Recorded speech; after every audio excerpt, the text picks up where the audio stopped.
Bismillahirrahmanirrahim. Assalamualaikum warahmatullahi wabarakatuh. Waalaikumsalam warahmatullahi wabarakatuh. Alhamdulillah. Alhamdulillahilladzi alafa baina qulubina fa asbahna bi ni'matihi ikhwana.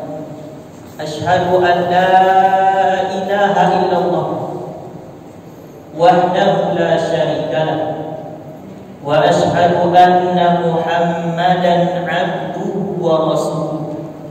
Allahumma shalli wa sallim ala Muhammad wa ala alihi wa ashabihi ajma'in, amma ba'd. Faqala Allah ta'ala fi kitabil karim ba'da a'udzu billahi minasy syaithanir rajim. Bismillahirrahmanirrahim. Qad aflahal mu'minun alladzina hum fi salatihim khashi'un. Shadaqallahul 'azim. Kaum muslimin dan kaum muslimat, Bapak Ibu jamaah yang dirahmati oleh Allah Subhanahu wa taala. Alhamdulillah, dari hati yang paling dalam, marilah kita bersyukur atas kehadiran Allah Subhanahu wa taala, atas segala limpahan rahmat, karunia, maghfirah, hidayah yang Allah berikan kepada kita.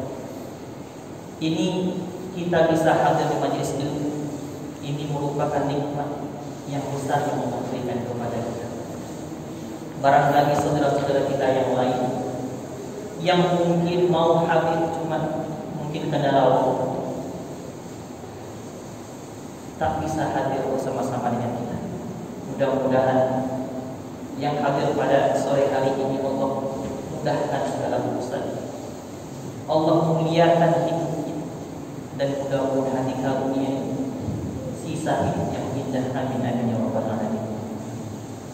Dan sudah berikan salam, tak lupa pula kita sampaikan kepada Nabi akhir zaman, yakni habibana wa nabiyana Muhammad sallallahu alaihi wasallam. Beliau adalah khatamun nabiyyin wal mursalin. Beliau adalah penutup para nabi dan para rasul. La nabiyya ba'di, kata beliau. Tak ada nabi setelah. Maka nanti pintu surga tak akan dibuka kecuali yang pertama masuk adalah Nabi kita Muhammad sallallahu alaihi wasallam. Maka ketika disebut nama beliau Nabi Muhammad Rasulullah, maka mari kita perbanyak salawat kepada beliau bi qauli Allahumma shalli ala Muhammad wa ala ali Muhammad.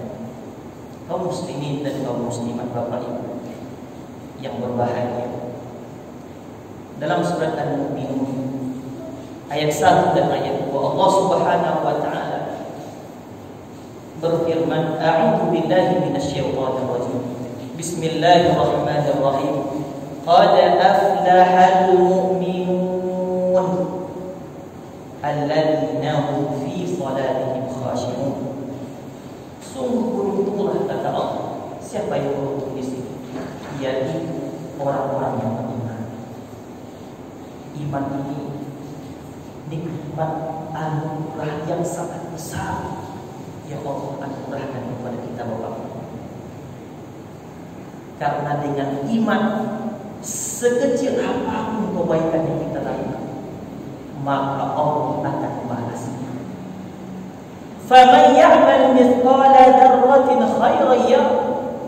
Maka barang siapa yang berbuat kebaikan sekecil apapun, sebesar zarrah, maka Allah akan membalasnya. Beda halnya dengan orang-orang kafir, orang-orang yang tak beriman kepada Allah. Sebesar apapun kebaikan mereka lakukan, maka tak ada apa-apanya di sisi Allah Subhanahu wa taala. Maka sekali lagi bersyukurlah Allah takdirkan kita lahir dari ibu yang muslimah. Qad aflahal mu'minun. Sungguh beruntunglah orang-orang yang beriman. Orang-orang yang beriman seperti apa, Bapak Ibu? Allah terangkan di ayat yang kedua, alladzina hum fi salatihim khashi'un. Orang-orang beruntung itu adalah adalah orang-orang yang khusyuk dalam sholat mereka. Dalam sehari paling tidak kita sholat 5 waktu dalam sehari semalam. Mulai dari subuh, zuhur, asar, maghrib, isya. Pertanyaannya kaum muslimin dan kaum muslimah, dari yang 5 ini berapa kali kita bisa khusyuk dalam sholat kita? Karena khusyuk ini nilainya sangat mahal sekali. Khusyuk ini adalah keinginan impian bagi orang-orang yang sholat. Dan khusyuk itu adalah hudurul qalbi wa sukunul a'dha. Khusyuk itu adalah hadirnya hati kita dalam sholat dan tenangnya anggota tubuh kita melakukan gerakan sholat. Ini adalah khusyuk. Salah satunya orang yang tak khusyuk dalam sholat mereka adalah banyak melakukan gerakan-gerakan di luar gerakan-gerakan sholat. Ini salah satu orang yang tak khusyuk dalam sholat. Maka insya Allah pada sore hari yang berbahagia ini kita sedikit akan membahas bagaimana trik cara supaya kita bisa khusyuk dalam sholat kita. Cara yang pertama, Bapak Ibu yang berbahagia, kita mesti tahu apa manfaat sholat dalam kehidupan kita. Dalam hadis Rasulullah SAW mengingatkan kepada kita, awal ma yuhasibu alaihi al-'abdu yawmal qiyamah as-shalah. Amalan yang pertama yang kelak akan dihisab oleh Allah adalah amalan sholat. Maka berapa infak sedekah yang kita infakkan, berapa kali pun kita berangkat umrah, berangkat haji tapi tak sholat, tidak ada gunanya. Maka sesibuk apapun kita, sebanyak apapun pekerjaan kita, jangan sampai kita melalaikan yang namanya sholat. Na'udzubillah kalau kita meninggalkan sholat. Al-farqu baina muslim wal kafir tarkus sholat. Bahkan bedanya orang muslim dan orang kafir adalah meninggalkan sholat. Barangkali kemarin-kemarin, mungkin sampai saat ini kita masih banyak menjadikan sholat ini sebagai kewajiban. Ingat, jadikanlah sholat ini sebagai kebutuhan kita. Kita yang butuh terhadap sholat. Allah apakah butuh dengan sholat kita? Tidak. Kita mau sholat mau tidak, Allah tak butuh dengan itu. Tetapi siapa yang butuh Bapak Ibu? Sebagai seorang hamba yang dhaif, sebagai seorang hamba yang fakir, kita yang butuh dengan sholat kita. Maka jadikanlah sholat ini sebagai kebutuhan dalam hidup kita. Kalau kita sudah jadikan kebutuhan Bapak Ibu yang dimuliakan oleh Allah, bukan sholat waktu sholat yang menunggu kita. Kemarin mungkin yang sering menunggu waktu sholat yang menunggu kita. Kalau kita sudah menjadikan sholat ini sebagai kebutuhan kaum muslimin dan kaum muslimah, kita belajar mulai hari ini menunggu waktu sholat tiba. Ada sebuah ungkapan yang sangat menarik. Hidup tidak akan tersesat selagi masih ingat arah kita. Saya ulangi Bapak Ibu, ini saya dapatkan di belakang itu. Entah dari mana orang itu di belakang truk itu tertulis, hidupmu tidak akan tersesat selagi ingat arah kita. Masya Allah. Ini betapa pentingnya sholat, sholat dalam kehidupan kita. Ini yang pertama. Yang kedua, kaum muslimin kaum muslimat yang berbahagia, supaya kita bisa khusyuk dalam sholat-sholat kita, yaitu kita mesti konsentrasi dalam mendirikan sholat, fokus mendirikan sholat. Kita lupakan dulu masalah keluarga, masalah pekerjaan, masalah anak, masalah masyarakat. Ketika kita menghadap Allah, kita fokus mendirikan dari tubuh kita. Berwuduklah yang sesuai dengan dicontohkan oleh Rasulullah SAW. Kemudian pakailah pakaian-pakaian yang bagus. Pakailah pakaian-pakaian yang terbaik yang kita miliki. Kadang banyak dari masyarakat kita, ketika dia menghadap para pejabat, ketika dia menghadap Pak Lurah, Pak Camat, Pak Bupati, Gubernur dan lain sebagainya, mereka memakai pakaian yang bagus, memakai kemeja yang rapi, memakai jas. Tetapi kadang nampak sama ketika menghadap Allah memakai apa adanya saja. Padahal kita lagi menghadap yang menciptakan pejabat itu. Apa kata Allah Subhanahu wa taala? Khudu zinatakum inda kulli masjid. Pakailah pakaian yang bagus ketika hendak menuju masjid. Pastikan pakaian kita pakailah pakaian yang terbaik. Baju yang kita pakai ketika hendak ke masjid, pakaian yang betul-betul pakaian yang kita sukai, yang kita senang, pakaian yang rapi kita. Ini insya Allah bisa menunjang kita untuk bisa khusyuk dalam sholat kita. Dan supaya bisa fokus kita, hindarilah pakaian-pakaian yang bergambar, pakaian-pakaian yang ada bacaan. Termasuk kita yang punya saum, Bapak Ibu sekalian. Kadang yang punya saum, mohon maaf, kadang ketika takbir kita Allahu Akbar nampak merek saum di belakang. Allahu Akbar, cap wadi mu'ifat. Ini dihindari. Kadang takbir kita Allahu Akbar nampak saum di depan, cap atlas, cap gajah. Ini dihindari. Usahakan merek saum letakkan di belakang. Karena tak mau nanti kalau kita taruh di bagian belakang, nanti saudara kita ini belakang pasti kita baca, dan ini bisa mengganggu kefokusan saudara-saudara kita ini belakang kita. Maka saya lagi hindarilah memakai pakaian yang ada bacaannya, apalagi yang bergambar yang tidak bagus, tengkorak. Dan kemudian juga supaya kita fokus juga di zamannya HP, usahakan silent. Kita silent HP kita.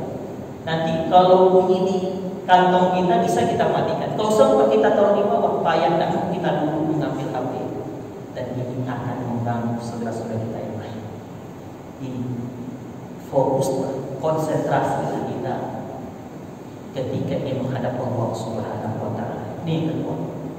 Kemudian yang ketiga, supaya kita bisa khusyuk dalam sholat kita, yaitu fahamilah bacaan-bacaan dalam sholat.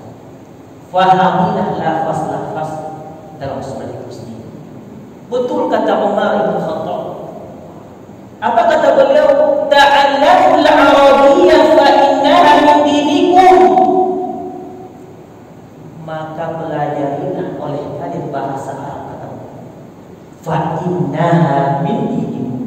Maka sesungguhnya bahasa Arab itu adalah bagian dari agama.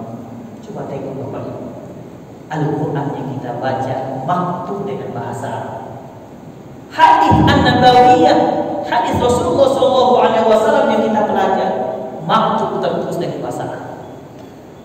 Dan bacaan-bacaan dalam sholat-sholat kita lafazkan dengan bahasa Arab. Pertanyaannya, bagaimana kita bisa khusyuk kalau tidak memahami yang namanya bahasa Arab? Maka pelan-pelan kita belajar. Ketika kita tilawah Al-Quran, membaca Al-Quran, kita selidiki dengan membaca terjemahan. Allahu Akbar misalnya dalam sholat, Allahu Akbar, Allahu Maha Besar. Ketika kita baca Al-Fatihah, Alhamdulillahi Rabbil Alamin, segala puji bagi Allah Rabb semesta alam. Nanti ketika ruku, Subhana Rabbiyal Azim, Maha suci Rabb yang Maha Agung. Nanti ketika kita sujud, Subhana Rabbiyal A'la, Maha suci Rabb yang Maha Agung. Apalagi kalau imamnya membaca ayat indah murni, kita terbawa karena kita sudah paham bahasa. maka menuntut ilmu itu tidak ada batasan. Tulul haya, maddal haya, selama kita masih hidup kita mesti menuntut ilmu. Maka oleh karena itu, supaya kita bisa khusyuk dalam surat kita bahwa ilmu yang berbahagia, maka fahamilah makna-makna ataupun bacaan-bacaan dalam surat-surat kita. Kemudian yang keempat, trik atau tips atau cara kita supaya bisa khusyuk dalam surat-surat kita, yaitu jadikanlah sholat yang ingin kita dirikan itu adalah seakan-akan sholat itu adalah sholat yang terakhir yang kita lakukan. Sebagaimana pesan Rasulullah SAW, "Sallu salatan wajah." Sholatlah kalian, kata Rasul, seakan-akan sholat yang kalian kerjakan itu adalah sholat yang terakhir. Habis sholat nanti kita tidak bisa sholat lagi, karena kita sudah dipanggil oleh Allah Subhanahu wa Ta'ala. Kalau ini kita kerjakan, memang khusyuk ini sesuatu yang bernilai sekali. Kalau kita ini fokus, kita khusyukkan diri kita, banyak godaan-godaan di sana. Tak jarang kita jumpai dalam sholat kita. Ketika kita sholat itu banyak nanti yang tadinya barang hilang, ingatnya ketika sholat. Maka dalam hal ini pernah kejadian dahulu, ada sahabat Rasulullah SAW bertanya kepada Nabi, "Ya Rasulullah, aku ketika sholat ini tak khusyuk dalam sholat, tak khusyuk dalam sholat." Dan dijawab oleh Rasulullah SAW, dan ketika seorang hamba sholat, ada sejenis setan yang menggoda mereka dalam sholat.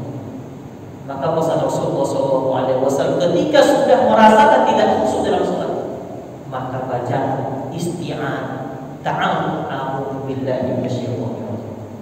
Kalau sudah mulai tidak fokus lagi kita sholat, maka baca a'udhu billahi minasyaitonir rajim. Ini tidak membatalkan sholat. Makanya apabila banyak yang ingat nanti, bahkan tak jarang kita lupa dengan rakaat sholat, maka bacalah a'udzu billahi minasyaitonir rajim. Kaum muslimin dan kaum muslimat yang berbahagia, mudah-mudahan kita berharap sholat yang kita dirikan, sholat yang kita laksanakan, mudah-mudahan Allah memberikan kepada kita bisa khusyuk dalam sholat-sholat kita. Dan juga sebagai penunjang supaya khusyuk dalam sholat, maka kita mesti melakukan sunnah-sunnah, baik ketika berwudu, baik dalam sholat itu sendiri. Makanya lakukanlah apa-apa ini yang dicontohkan oleh Rasulullah SAW. Wa ma atakum rasulu fahu wa ma nahakum anhu fantahu. Maka apa-apa yang diperintahkan oleh Rasul kita lakukan, dan apa-apa yang dilarang oleh Rasulullah SAW, wa ma nahakum anhu fantahu, maka tinggalkanlah apa-apa yang dilarang oleh Rasulullah SAW. Khusyuk itu tempatnya bukan di anggota tubuh kita, tetapi khusyuk itu tempatnya di hati. Pernah suatu ketika Umar bin Khattab, beliau menasihati seorang pemuda ketika berjalan, beliau seakan-akan khusyuk menundukkan pandangan. Ini bagus, tetapi Umar pemuda, khusyuk itu bukan di anggota tubuh, tetapi khusyuk itu adalah di hati. Maka ingat, ketika kita mau khusyuk, maka yang pertama sekali yang kita bersihkan adalah qalbu kita, hati kita, Bapak Ibu sekalian. Bagaimanapun nanti cara yang kita lakukan, kalau hati tidak bersih, itu susah kita bisa khusyuk sholat. Karena sumber kekhusyuan itu adalah di hati-hati kita. Ingat, satu dosa, satu maksiat yang kita lakukan, maka ibarat hati ini awalnya bersih, satu dosa yang kita lakukan dia adalah berbercak, akan ada nuqtah sauda, titik hitam yang tinggi. Satu maksiat satu titik, nanti bermaksiat lagi satu titik. Semakin banyak kita bermaksiat, hatinya akan kotor. Maka yang pertama sekali supaya bisa khusyuk dalam sholat, kita mesti menjaga atau membersihkan hati kita. Bahkan dahulu salafus saleh, saking mereka khusyuknya dalam sholat, khusyuk mereka dalam sholat. Dulu itu tidak ada operasi-operasi kan? Tidak ada bius-bius kalau ada penyakit. Katanya penyakit ini sangat ganas sekali, maka mesti diamputasi. Jadi kapan diamputasinya? Jadi dibilangnya, kalau mau amputasi saya, maka amputasi tentang potong ya Pak ya, dipotong. Jadi kalau mau mengobati saya, obatilah atau amputasilah ketika saya sholat. Berarti sholat ini kalau khusyuk itu biusnya luar biasa. Tidak ada nampaknya kita dengar ya, orang operasi tanpa bius sekarang. Operasi aja lah ketika saya sholat ada. Tapi orang itu masya Allah, operasilah bahasa kita sekarang. Operasilah saya ketika saya sholat. Bahkan ada juga ketika beliau sholat sampai-sampai burung hinggap ketika sujud itu, hingga burung ini menyangka itu adalah layaknya sebuah batuan atau dinding. Khusyuk sekali dengan gerakan-gerakan. Masya Allah. Makanya ini luar biasa dan yang berbahaya.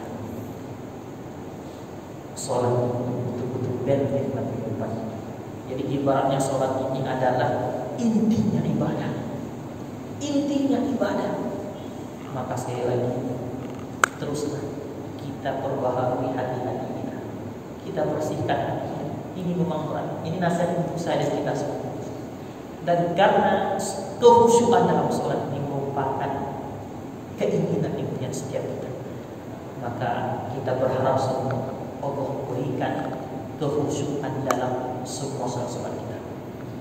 Mudah-mudahan ceramah yang singkat ini bisa membentuk hati kita, bisa mengingatkan diri kita yang fana, yang lupa, yang dhaif. Mudah-mudahan ini sebagai tawassul bil haqqi wa tawassul bis sabr kita semua. Mudah-mudahan kita terus minta kepada Allah. Mudah-mudahan Allah senantiasa memberikan kemudahan untuk kita dalam menjalankan sebuah aktivitas, menjalankan syariat Islam. Dan nanti ketika Allah panggil kita menghadapnya kaum muslimin, la tamutunna illa wa antum muslimun. La tamutunna, kecuali nanti kita dalam keadaan Islam. Inna dina inna Allahul Islam. Tak ada agama di sisi Allah adalah agama Islam. Itu yang kita nas'aluka husnul khatimah. Kita mengharap akhir hidup kita ini adalah husnul khatimah, akhir hidup. Semoga nanti siapapun yang ada pada sore hari ini, semoga kita dimasukkan oleh Allah ke dalam surga Firdaus bighairi hisab, tanpa hisab. Amin amin ya rabbal alamin. Yang benar dari Allah Subhanahu wa taala, yang salah dari saya pribadi. Aku qouli hadza wa astaghfirullah li wa lakum. Subhanakallahumma wa bihamdika asyhadu an